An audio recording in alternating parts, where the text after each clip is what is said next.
Thank you all so much for joining this afternoon. My name is Stephen McAllister. I'm team lead here with Binance Academy. It's great to see a pretty full room at this stage of the conference. I'm sure it's all because you're extremely passionate about Web3 education and not just to get the best seats for CZ's talk, which is following pretty soon after.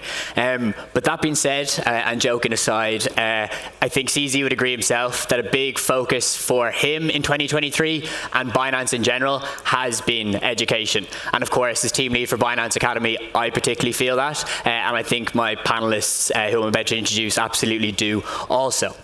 So, without further ado, please allow me to introduce our panelists. Gülcan Yayla is the co-founder of both Patika.dev and Rise In, and she'll give you a little bit of background information in just a moment about what they do.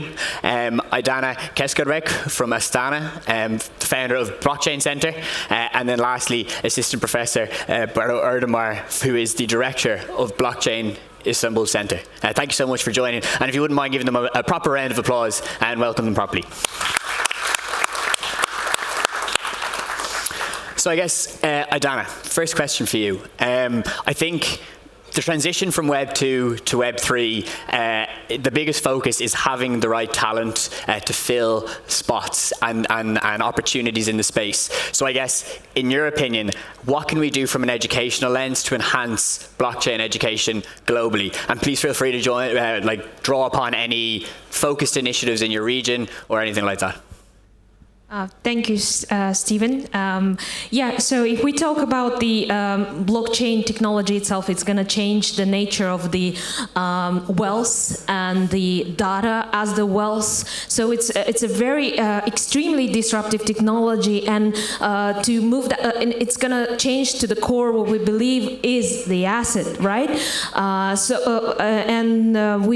In order to spread this globally, it has to bring two solutions to the table, is the great regulatory certainty and effective technological solutions. I always give this example of Instagram filters. When we use it, we use that one that makes our nose or eyes better. We don't even think that there's a computer vision behind this technology. That's the smooth adoption of the technology. So in order to bring to the to our world and to bring the next billion into the industry, we gotta ensure this smooth transition. That's why we need effective technological solutions. It's a borderline with the innovation. That's why we personally at the Blockchain Center believe that the role of academia in the in bringing the blockchain adoption is immense. That is why we started to bring the blockchain education into the academia, into the universities, because this still, like, now everyone is skeptical about the formal education, but the universities are not about education today. It's about community building. It's about the sharing ideas. And it still holds to that values. So bringing the emerging technologies, if you ask ChatGPT, blockchain will be first as the emerging technology, not AI. So basically, to ensure this innovation, we went into the academia and embedded blockchain engineering and compliance into the curricula, because starting by training educators, because educators have invested their lives into bringing into education to the crowds, and then so by training them, we ensure that those educators will move forward with their students new ideas and force the adoption. We started the pilot program in Kazakhstan with the 22 universities and have trained 321 educators. And this fall, 4,000 students around the Kazakhstan, which is the largest economy in the Central Eurasia, among with the Binance Academy and Binance Kazakhstan. So we basically, 4,000 students has started learning blockchain engineering courses and blockchain compliance courses. And now we're expanding into 53 countries and 334 universities, and over 1,000 educators will go through the 20-week training. And then just imagine the power of the innovation these dedicated people can bring to the industry. And Turkey is there as well. Thanks, Aidana. I think what you've addressed there is pretty important, because for me, if we even look at Web 2 as an example, Web 2 has been around for well, however long it has been, and we're still crying out for developers and tech talent in the space. And they demand some of the highest rates of pay in the industry. There's still a shortage of talented developers. And now we're moving into Web3, and we still are calling out for that talent. So I guess, Gülcan, I know with the two companies you're part of and which you founded, a big focus of that is to help current Web2 developers transition into Web3. So would you mind just giving us a little bit of background as to how that works? Yeah, so I am the co-founder of Patika. I don't know how many people heard of Patika.dev before in this room. Okay, there's a handful of people, great. So at Patika.dev, we started the company around 3 years ago, and our goal was to partner with enterprise companies and open boot camps with them so that we upskill the developers for the jobs in the industry, and then they are placed into jobs. So we placed like more than 2,000 people into jobs in more than 200 companies in the country, you know, with the largest enterprises. And we were doing it for free because, you know, that is the amazing part of my work. I'm able to provide all these courses and boot camps for free for developers because the companies are helping us to, you know, just pay for all the costs and everything. And when you provide something for free in quality, obviously a lot of people come to your platform. So at some point there were more than 50,000 developers on our platform learning every day. And today it is more than 200,000 people actually. And around, you know, just 1.5 years ago, these developers started asking us about more blockchain-related content. They wanted to learn more about Web3. And we were very skeptical at that point because obviously there is not enough job opportunities in Web3 yet, but there are a lot of other opportunities. So we said, what if we do something here? And we did some research and started partnering with places like BNB chain, with some other chains as well, to provide courses and boot camps to help Web2 developers learn Web3 and start building products there. And since then, we have onboarded thousands of people. We have expanded into India and the US markets as well. And it's been a challenging, but at the same time, a good journey just to help people, you know, learn new skills and shape the industry, basically, for the future. Thanks for that. And I think I agree 100%, because I think the reason I got into Binance Academy in the first place was to see that transition from someone who didn't understand the space and was able to learn and adapt. And I think with Binance Academy, we're focused on kind of getting someone from 0 to 1, but the work that both yourself and Aidana are doing are clearly to kind of go further into those technical skills and actually find roles suited to that individual in the job space, which I think is great. Bora, to come to you, I guess with your work with the Blockchain Center in Istanbul, and I guess for us as a company, but also Turkey as a nation, there's so much talent here already across the board. So I guess, what was your motivation with the Blockchain Center and what sort of work are you doing to kind of integrate the technology into the educational system? Thank you, Stephen. So around 5 years ago, actually, we have established BlockchainIST Center as the first university research center in blockchain technologies and cryptocurrencies. And the name itself is also playing with the words. BlockchainIST is not only the abbreviation of Blockchain Istanbul, but also 5 years ago, we were thinking that, oh, these technologies are growing, but number one need will be soon the human capital. So, and we are lack of human capital. Still, it is the number one need. Still, we need experts. And we have started our work beginning with training activities. Then we have started, first of all, undergraduate courses in the university. Then there was huge public demand. We have established Istanbul Blockchain School with the support of the Minister of Technology and Industry in Turkey, with the support of NGOs and also many other communities. And for the first 2 years, we did our best to accumulate all of the training activities, including the training of the trainers, because then we have realized that actually we have also in need of finding lecturers. So this is, by the way, an open invitation for the audience. So learning blockchain is, of course, not that easy, but in which area you focus immediately after a couple of months, you are in a stage that you can also contribute, also even in the teaching side. So this is, I think, very important and also very suitable, convenient to the decentralized production nature of blockchain technology. Education can be also done in a decentralized way. So the other thing, and this was our very first mission, and today, just before coming to the venue, I used a taxi cab. And the taxi cab told me that, oh, there is a very big event apparently. I mean, we have just giving a ride to many tourists in the city, but still I have some basic questions. I mean, it will be very nice if you can also mention those in the stage. So that was his kind of humble request. I mean, there is still very fundamental need for knowing the basic questions. So they want to learn this. There is a huge demand for that. And you might think that, oh, of course, a taxi cab driver might be not knowing these very well, but I think the surprising fact is this. Today's hot topic, this year's hot topic is regulations around the world, right? And as BlockchainIST Center, after our training activities, we were very busy with the consultancy services. These consultancy services included also consultancy for regulations in crypto industry to the public authorities in Turkey especially. They are asking the same questions.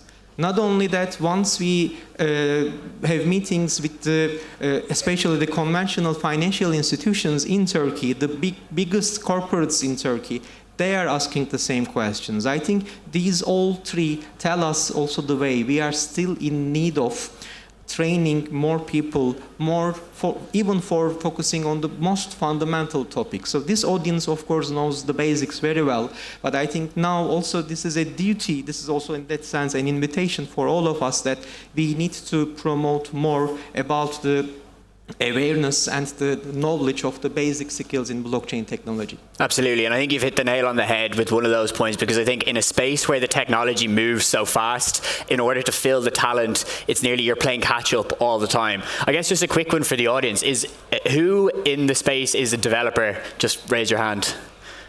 And keep your hand up if you're a developer within Web3. Subjective.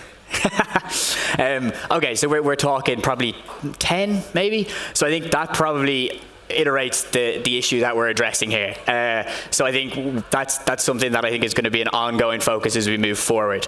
But I guess even before we get to that point, a question for you, Gülcan, that I wanted to ask, and we spoke about this kind of off stage earlier, was the question of accessibility in the blockchain space and in the developer space. Like, I think I read recently that there's something like 8 to 10% of females are developers, which I don't know if the numbers are totally accurate. So I think first and foremost, having two technical founders on stage that are female is a great thing to start with. But what other problems or issues do you see in the space, either socioeconomic or otherwise, that need to be addressed? Yeah, this is a very good question and very, challenging question. I think, so first of all, there is 25 million developers in the world, and less than 1% of them entered into Web3. They are working in Web3. So it says something. 99% of developers aren't in Web3 yet. So before we talk even about accessibility, the question comes to why do developers, just don't join the Web3? What are they looking for? What are they waiting for? So maybe, just to answer that, I think right now there is still, the sector is still shaping, and everything is very new, and everything is changing so fast. So even for us, when we build a course and launch it, we need to update it really frequently, because it's like a lot of technical things are changing in the background. I'm sure you are thinking about. It's the story of my life. Yeah, exactly. So that's one thing. And another thing is, there is still, I think, people, when they are going into an education program, they ask themselves, why am I doing this? Why am I spending my time on this? So if we don't explain to people what are the opportunities here after they graduate from a program, then you are going to attract only a couple of people that is after something else, and it is okay, but then you deal with 1% only. You don't go to 99%. I think one of the problems that I am seeing in the Web3 sector as well, first of all, it's very intimidating. A lot of us, let's say I'm talking for myself, I don't know a lot of things still. The sector is changing a lot. I'm intimidated a lot. But the thing is, a lot of people are afraid of asking even simple questions. But at the same time, then it becomes an exclusive environment, because when you are afraid to ask questions to someone about why would I need Web3 for that, And if you ask that, sometimes people around you look at you like in a different way, like you are not welcome here. So that is one thing about Web3 accessibility, I think. Like I think the environment can be very exclusive for certain people, like certain people coming from different backgrounds. Even when I entered Web3 sector, I felt that, in the conferences, I wasn't able to understand a lot of terms, for example. And sometimes, and then after a while, I realized that a lot of people actually don't know what they are talking about. So, and it should be okay. Like, we should be able to ask questions openly to each other and question things. And that wasn't very possible in a lot of places. And another thing is about these opportunities. When we don't make the opportunity very clear to people and say that you can do this, and this is the job you can get, or this is the earning income you can get, or this is the thing you can gain from here, it is very exclusive.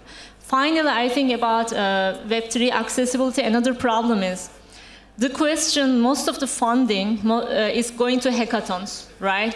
Going to building a project. Hey, you are going to start a project, you are going to be funded. But 2% of venture capital funding is going to female entrepreneurs. And when you think about it, and when the focus of the industry is building a product, a company, then, it is making it even more exclusive, because we are already talking in Web2 world that funding is not going to female entrepreneurs. And then it is, on top of it, there is a challenging industry as well, which is Web3.